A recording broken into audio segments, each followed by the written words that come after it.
ZNS Total Sports, brought to you by Fourth Terrace Diagnostic Center.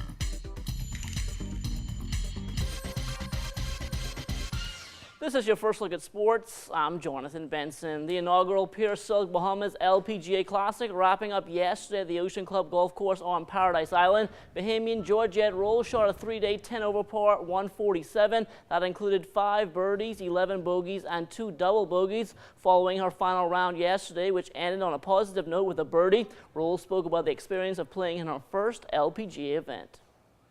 Made it to the weekend, that was, like the first goal, and so once we passed that, it was kind of like, okay, let's go into do or die mode,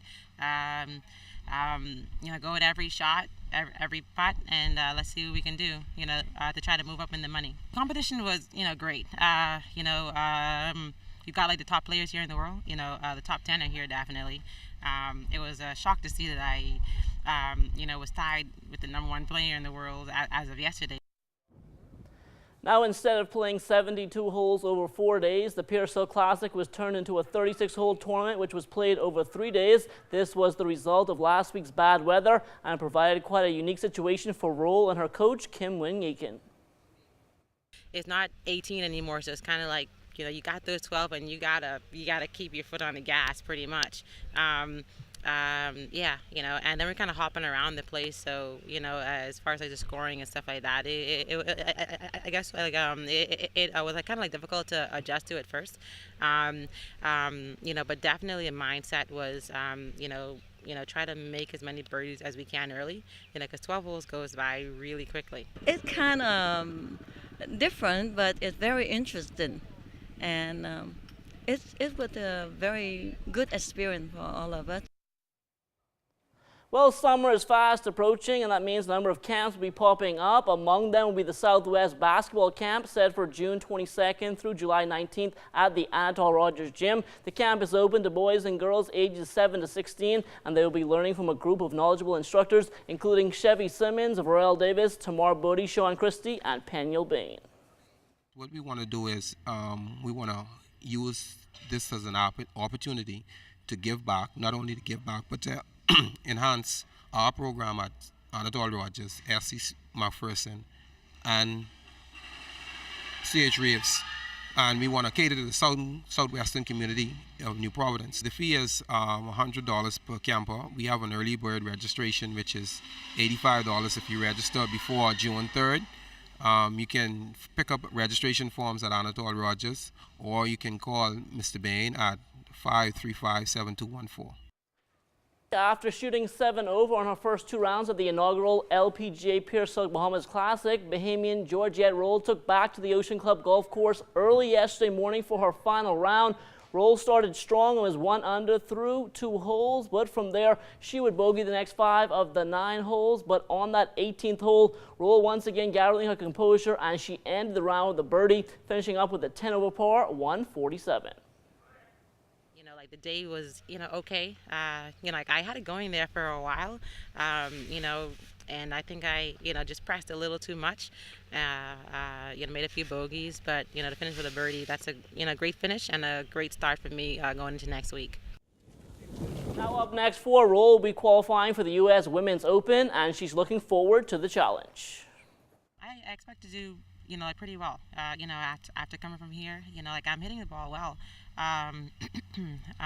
Just going to work with my coach and caddy, just some club selection, and maybe choosing, some better targets, because that's kind of, like the downfall this week, just a few missed clubs, and that'll set you back 50 spots easily. But I feel good. It's on Wednesday, so I'm leaving here Tuesday morning.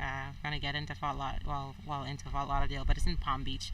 Play my practice round and just get used to the golf course. Now, Georgette's coach, Kim Wing-Aiken, and her caddy, David Harris, were both happy with the way Georgette played on home soil, and they're looking forward to even greater things moving forward. It's phenomenal, and also it's the most wonderful thing that happened for Georgette and her country. I do have a few students here, but she's just the best one ever happened to me, and I know for sure that she's going to be the one that's going to be on the tour and going to make everybody here so proud of what she's doing. Of course, even the leader would say they could have made it a little more putts. But all in all, she did well for her first time out. There's going to be many more times, many more experiences, and you need look for a lot from Georgette. She played wonderful with all of the new experience to try to play in the tour. It was quite the experience. I had a lot of fun. I'm just happy Georgette got an opportunity to experience playing on the LPGA Tour. Everything right now for her is about ready to go, and she keep going and going, and she's going to get it. And I believe she will achieve it very, very soon. Well, our under-17 girls national basketball team will travel to Puerto Rico this summer for the Central Basket Tournament. Varel Davis will serve as head coach. She will be assisted by Devin Johnson. We now looking at the best talent that we have in high school because it's an under-17 tournament. We have some girls in mind. We invited a few girls. We have about 12 girls here now. We're trying to get the best that we can, especially with size and speed. We have some, Bahamian players are athletic, so we could strive on that, and hopefully we get some big players come in. We got to work on a lot of defense, a lot of outside shooting. I'm sure as long as the coaches get together and we put in place a system where the kids understand, I'm sure we're going to be a great show and make the Bombers proud. About another 2 weeks or so, just let exams finish first, and then we go ahead and cut our team and see what we're looking at. Well, come next school year, aspiring baseball players will no longer have to travel abroad in order to get the training necessary to make it to the next level. As Julian Gibson tells us tonight, a group of Bahamians have made it possible for youngsters to learn and train right here at home at the Maximum Development Sports Academy. It's a unique type of schooling. You get your basic education, plus you are enrolled in a vigorous sports program. But baseball will be their first sporting discipline.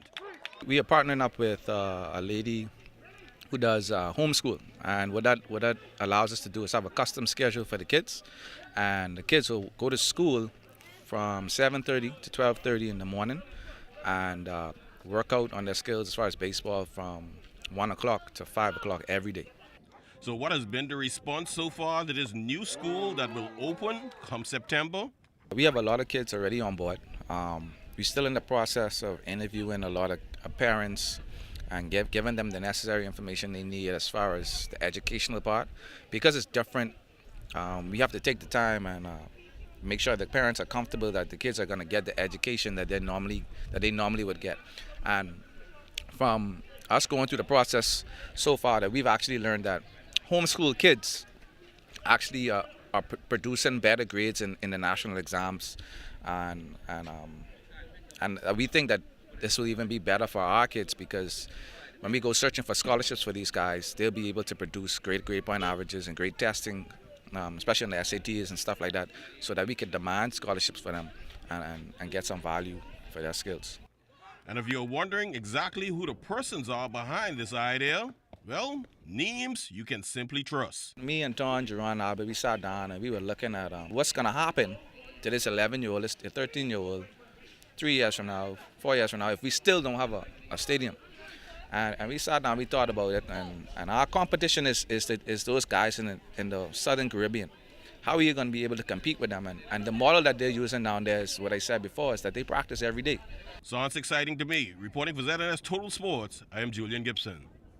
All right, thanks a lot, Julian. Well, the Bahamas Baseball Federation's Junior Nationals are fast approaching. Last year, Freedom Farm fared extremely well, and this year they're planning to do even better. C.J. McKenzie will coach the 13 to 15 team, and he says they are ready to go. I expect us to do very well. Last year, we were disappointed that we were one of the only teams that didn't come with a gold medal back home. So we've been working extra hard to make sure that mistake doesn't happen again. So we look really good going into the Nationals this year. We made a lot of adjustments, collective efforts from the coaches, and we've been training now for the past 2 months to get things in order for the games. It's a chance for us to showcase our talent from a league standpoint, as well as the championships that we have here. We expect a good competition from JBLN, of course, and we also look for the powerhouse Grand Bahama Amateur Baseball League. But at the end of the day, we're pretty confident that we'll bring back home the gold in 13-15. Now, Jeff Francis will coach Freedom Farm's 16 to 18 high school team, and he too is confident in his team's chances. I think my team is a lot stronger from last year after winning the gold last year, so I'm expecting big things from them. I get the return of Anthony Seymour. I have Todd Isaacs now coming up to that division. I have most of my high school players that's in the U.S. now moving into that division. That whole division is a push. You know, you're talking JBLN, Legacy, and Grand Bahama. That division is the division that's really up there in terms of being competitive. And finally in the segment, following the NCAA baseball selection show this afternoon, Stephen Curtis, Nico Knowles, and Desmond Russell now know that their Jackson State Tigers will be traveling to the Baton Rouge Regional in Louisiana to take on fourth-seeded LSU in the opening game of that regional set for Friday at 2 p.m. The other two teams competing in Baton Rouge are Sam Houston State and Louisiana Lafayette. The regional is a 4-team double elimination bracket with only the winner moving on to the Super Regionals. And that will do it for sports. But don't go anywhere. There's more to come after the break.